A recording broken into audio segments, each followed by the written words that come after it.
I'm Dr. Kenneth E. Salyer, and I'm the founder of the World Craniofacial Foundation. The World Craniofacial Foundation was developed to take care of the complex patients that nobody else knew how to treat or wanted to treat.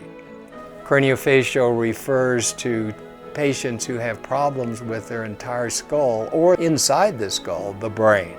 Without the foundation, these children would lead a life of recluse in the darkness. With all of those that we've treated, we've taken them out of the darkness into the light and be able to live a normal, productive life. At the beginning, I was trained as a general surgeon. Over time, I evolved as a craniofacial surgeon. I learned cleft surgery, and that's how I started building my reputation and my expertise. We took the most complex deformities, and no one knew how to treat them.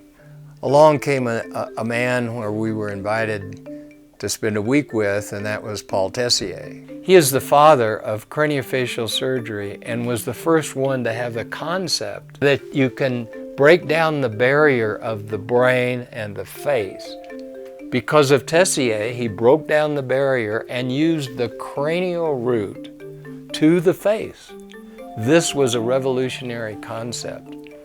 He introduced it, and I was in the operating room for 13 hours with him when he transformed a girl that had a syndrome called Crouzon's. In one operation, he went inside the skull and reshaped and developed the whole new forehead. And this gave a whole transformation on the table. At that moment, I knew this was the answer for the children at home. And we were seeing patients from 75 countries and every state in the U.S.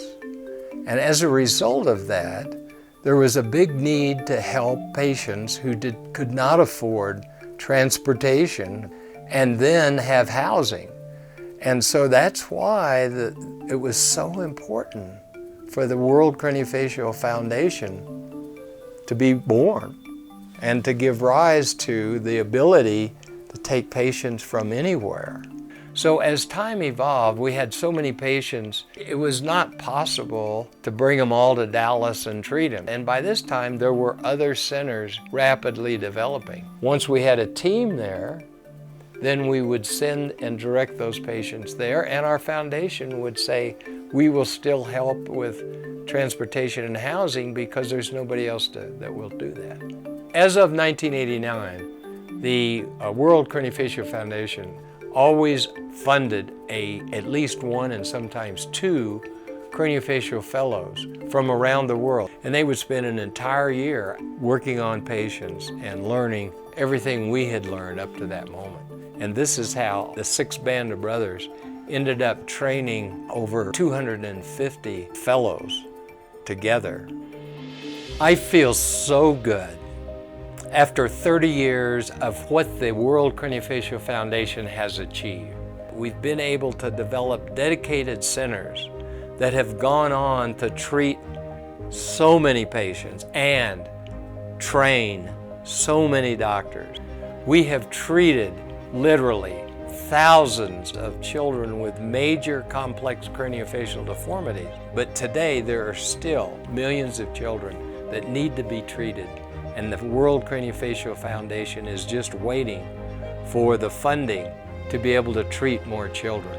So we're excited about the future of the World Craniofacial Foundation because we have the opportunity to see that one of my dreams would come true. That is, all of the children of the world would have access to excellence of care. I think that the potential is still there, and it's been my dream of the last 30 years, but I continue to dream that that will happen.